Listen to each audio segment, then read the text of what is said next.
Bonjour, petite vidéo mise à jour, hein. Je voulais faire une rapide vidéo la semaine prochaine, je suis à l'étranger pour le boulot, donc je vais faire un truc sobre et rapide juste pour faire une petite mise à jour sur les sessions de brainstorming que j'ai autour de mon jeu. Si vous voulez plus de contexte, plus d'infos, n'hésitez pas à aller voir les vidéos précédentes du vlog, notamment celle de la troisième version de mon jeu. Donc c'est un prototype que je suis en train de créer. Et dans la dernière vidéo, j'explique que je me suis rendu compte qu'un jeu sur une thématique très similaire, donc la thématique de l'usine du Père Noël, allait sortir probablement en 2024. Santa's Workshop. Et donc j'allais devoir réfléchir, re-réfléchir le thème de mon jeu et surtout implémenter les mécaniques du thème en question, en tout cas intriquer le thème avec les mécaniques. J'avais également expliqué que ça allait être une opportunité pour moi d'éventuellement virer la partie construction de jouets, etc., qui me saoulait.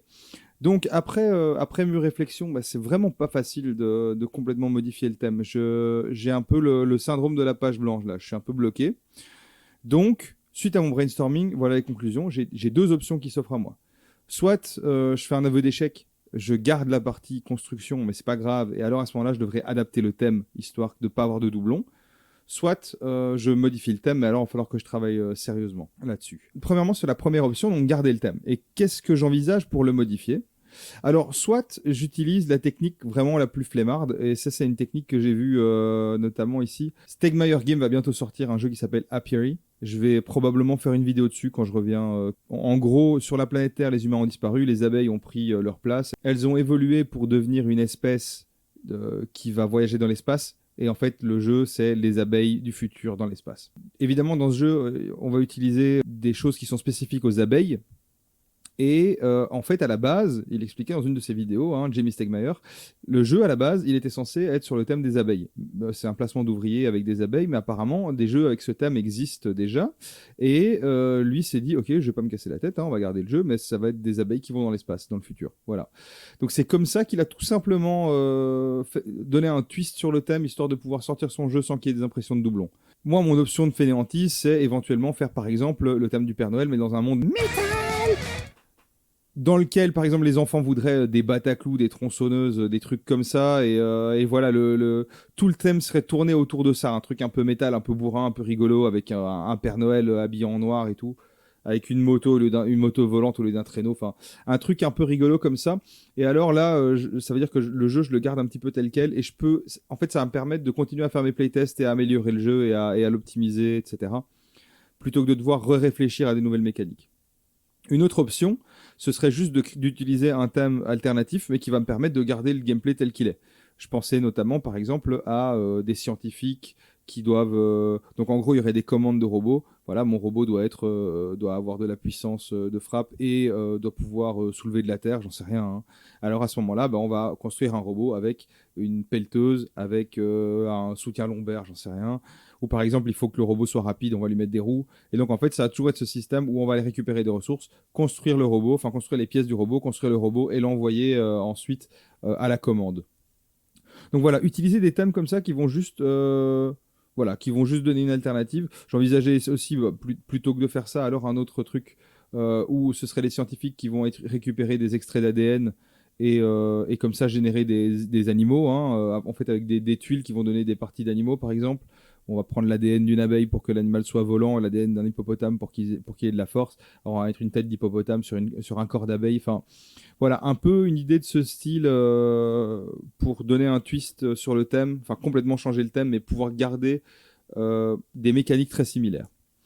L'autre option que j'ai, c'est d'utiliser des thèmes qui sont complètement différents, mais alors je garde ce qui me plaît dans les mécaniques de jeu, c'est-à-dire la programmation de la journée, matin, après-midi, soir, les différents lieux, etc.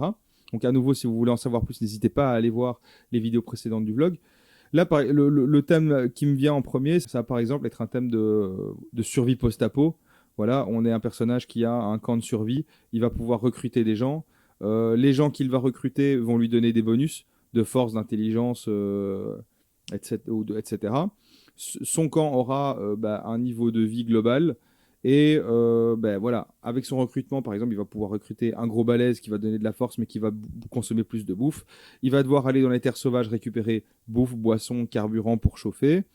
Il pourra aller à la déchetterie pour équiper son campement et par exemple mettre un barbecue. À ce moment-là, s'il récupère de la viande crue, il peut la cuire pas de risque de maladie, alors que s'il mange de la viande crue, il y a des risques de maladie et donc de diminuer le niveau de vie du campement.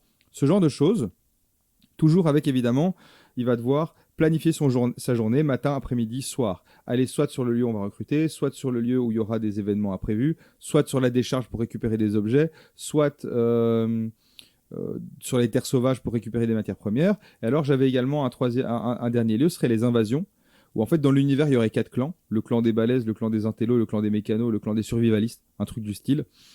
Et en fait si on va sur cette case, soit on peut défier le chef du clan, soit on peut décider de prêter allégeance à un clan.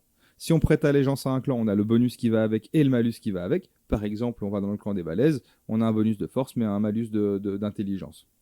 Par contre, si on y va et qu'on décide de se battre, donc de dépenser des ressources, ou je ne sais pas encore trop comment on pourrait le faire, de combattre le clan, par exemple le clan des balèzes, si on bat le chef du clan des balèzes, les gens qui ont, enfin les joueurs qui ont une allégeance avec ce clan perdent le bonus, gardent que le malus. Par contre, le joueur qui a vaincu le clan récupère le bonus. Un truc un peu du style, je pense qu'il y a des idées chouettes. Par contre, si on prend toutes ces idées, il n'y a pas de jeu. Il n'y a tout simplement pas de jeu. Parce que si je fais 4, parce que j'aimerais bien qu'on puisse recruter 4 personnages maximum. Hein. Il y aurait par exemple aussi le chien qui protégerait le camp mais qui n'apporterait aucun bonus. Ça peut être chouette. Mais donc, recruter 4 éléments, mettre des objets dans... Enfin, ce serait peut-être des tuiles par exemple dans le camp de survie. À nouveau, il n'y a pas assez d'options. C'est-à-dire qu'à la fin, une fois qu'on a obtenu un camp un petit peu comme on le souhaite, on va prendre des ressources combattre. Il n'y a pas de jeu en fait. Donc il va falloir que je réfléchisse fort et pour l'instant je suis bloqué. J'ai d'autres idées de thèmes. Par exemple, un thème sur la perte de mémoire. Les joueurs vont jouer des personnages qui vont devoir essayer de récupérer des souvenirs, mais aussi avec un twist où par exemple ils pourraient manipuler les souvenirs.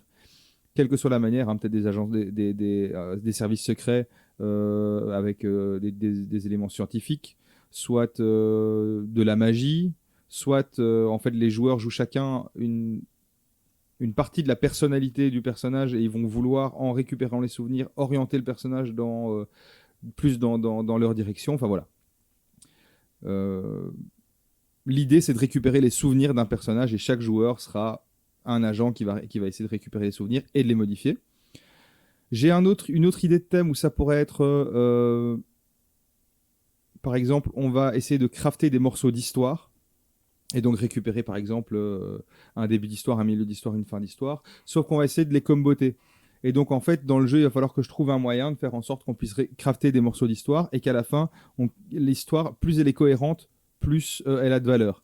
Par exemple, si on utilise la carte forêt enchantée, ou forêt qui fait peur, mettons forêt qui fait peur, ce serait une carte horreur, par exemple une carte, mettons violette.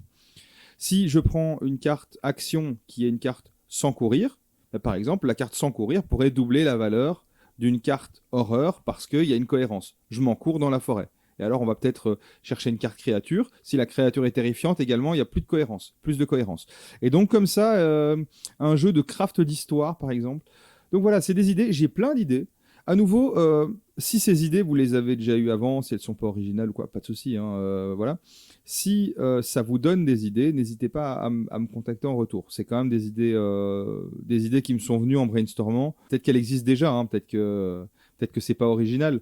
Mais si l'idée vient d'ici et que vous avez envie de bosser sur un truc comme ça, n'hésitez pas à me contacter. C'est des chouettes idées. Maintenant, pour la suite de mon jeu, je vais devoir choisir une direction. Il y a de grandes chances que j'opte pour la solution de facilité / aveu d'échec. C'est-à-dire que je continue avec mon jeu sur le Père Noël, que je continue à étoffer et à tester les mécaniques de jeu, l'équilibre, etc. et à faire en sorte qu'il tourne bien.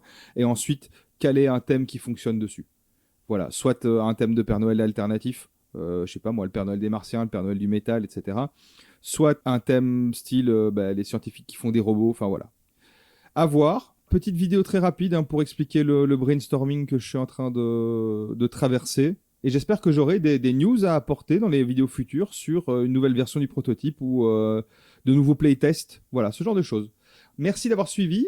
N'hésitez pas, si vous avez des suggestions, des commentaires, des idées ou quoi, n'hésitez pas à en parler dans les commentaires, c'est là pour ça. Si vous avez kiffé la vidéo ou si vous voulez en savoir plus ou suivre ce vlog, n'hésitez pas à liker ou à vous abonner. Merci d'avoir suivi, des bisous!